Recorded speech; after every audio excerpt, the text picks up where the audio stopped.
Pastinya, seringkali kita pernah mendengar ucapan adalah doa. Apakah benar, apa yang kita pikirkan dan ucapkan bisa menjadi doa? Dan terjadi di dalam kehidupan kita.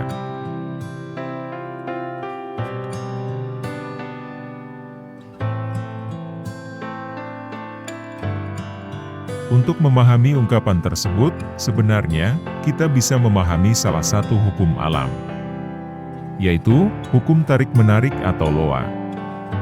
Dan sekaligus melatihnya, agar dapat membuktikan, apakah memang apa yang kita pikirkan dan ucapkan bisa benar-benar terjadi.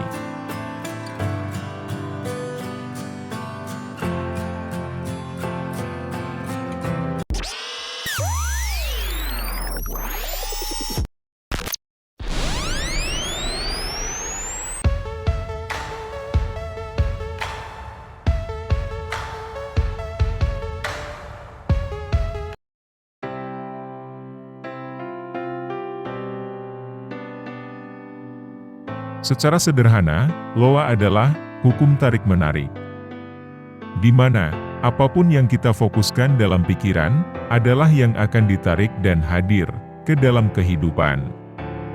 Secara sadar atau tidak sadar, positif atau negatif, diinginkan atau tidak diinginkan.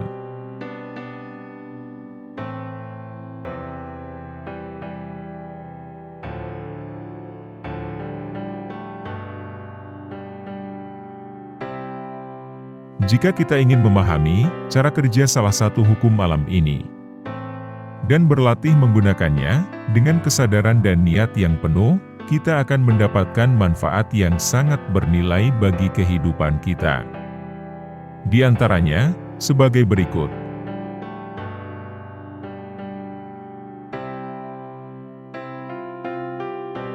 Pertama, semakin tahu apa yang benar-benar diinginkan dalam hidup. Baik untuk aspek pribadi, hubungan, keuangan, pekerjaan, dan spiritual.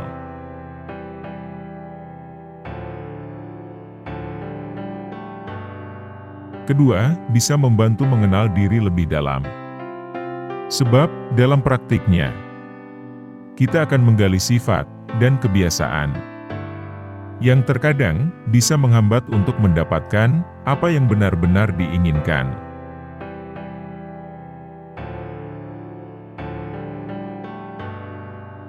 Ketiga, bisa belajar untuk dapat lebih menghargai dan berterima kasih kepada semua hal dalam hidup.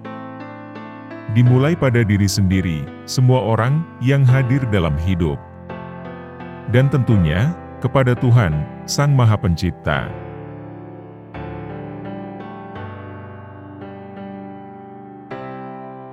Dan yang terakhir, semakin lebih berhati-hati dalam berpikir, merasa, berucap, dan bertindak.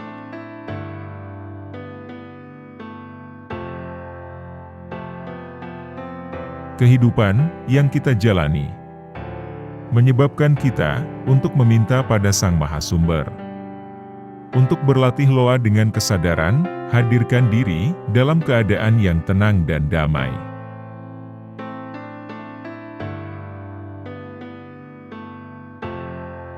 Kemudian, perlahan menghadirkan perasaan bahagia. Misalnya, perasaan ketika kamu sedang liburan. Sejenak, barulah kita mengolah keinginan-keinginan yang ingin kita wujudkan.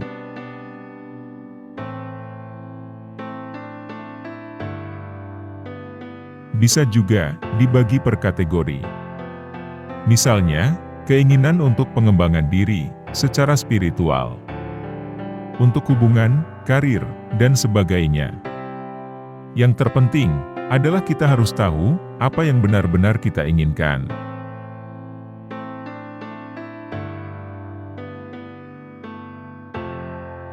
Karena terkadang, mungkin juga kita tidak tahu apa yang benar-benar kita inginkan. Ketika sudah tahu apa yang benar-benar kita inginkan, coba hadirkan rasanya jika keinginan itu menjadi terwujud.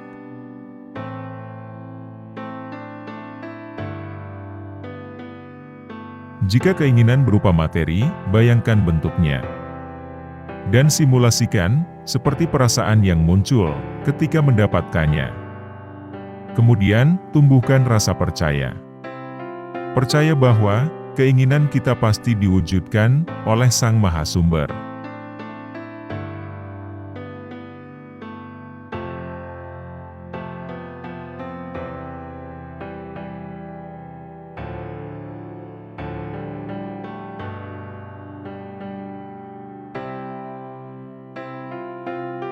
Bagaimanapun, inilah yang bisa menjadi tantangan bagi banyak orang.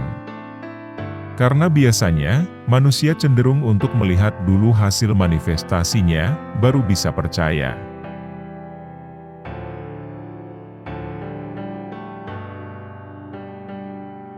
Dalam hukum tarik-menarik ini, kita justru diajarkan untuk percaya dulu, baru akan diwujudkan. Disinilah dibutuhkan proses latihan yang bisa dimulai dari hal-hal sederhana. Misalnya, mudah mendapatkan pekerjaan, mudah mendapatkan uang dan lainnya.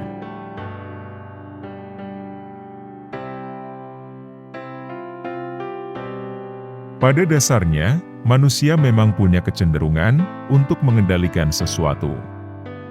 Untuk bertindak dan berupaya sekeras mungkin membuat sesuatu terjadi. Dengan fokus pada cara bagaimana mendapatkan dan mewujudkan.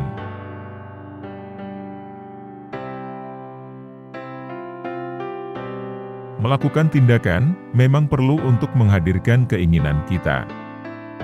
Dan dalam hukum tarik-menarik, tindakan yang dilakukan adalah tindakan yang nyata.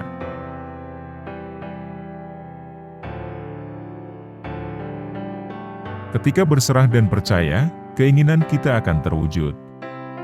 Kita akan merasakan rasa yakin dan tenang. Dalam tahap inilah, ide-ide dan imajinasi akan muncul dalam proses terwujudnya keinginan kita.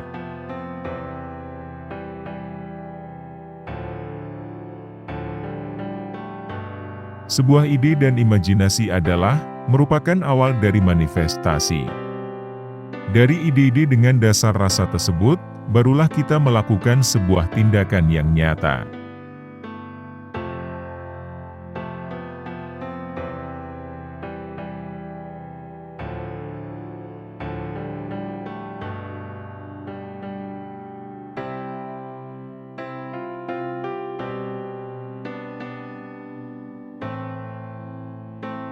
Jika kita mau mempraktikkan loa dengan kesadaran dan niat, nantinya kita akan mulai menyadari bahwa hukum ini bisa memberikan kita kemampuan untuk dapat mengapresiasi dan berterima kasih atas segala kejadian dan perbedaan yang hadir dalam hidup.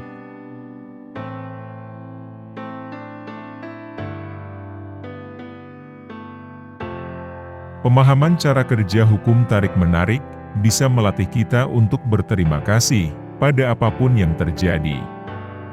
Sebab, apapun yang hadir dalam hidup kita ini, pasti ada tujuannya.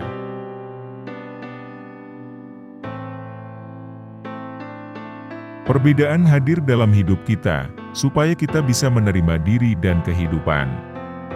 Sehingga, kita makin tahu apa yang benar-benar yang kita inginkan. Kita tidak bisa mengendalikan apapun yang hadir dalam hidup kita.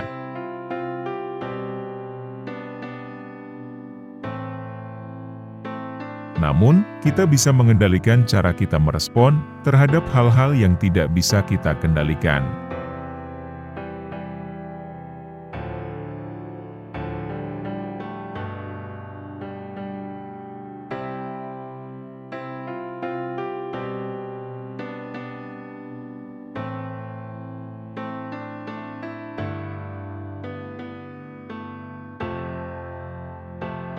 Daripada menyalahkan keadaan, kita bisa mengingatkan diri untuk bersyukur atas apa yang sudah kita miliki. Dan juga menjadikan momen ini sebagai refleksi dan evaluasi terhadap diri kita sendiri.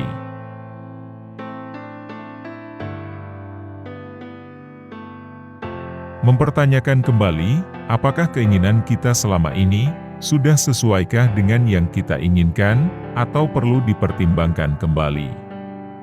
Untuk mendapatkan jawabannya pun, kita perlu berlatih seni menerima keadaan.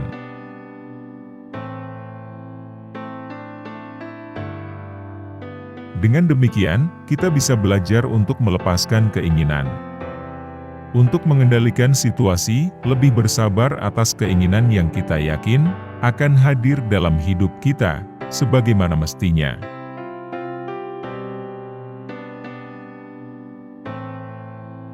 Dan pada akhirnya, kita bisa hidup, hadir seutuhnya di saat ini. Menikmati setiap momen yang hadir. Karena pada hakikatnya, kita ini manusia.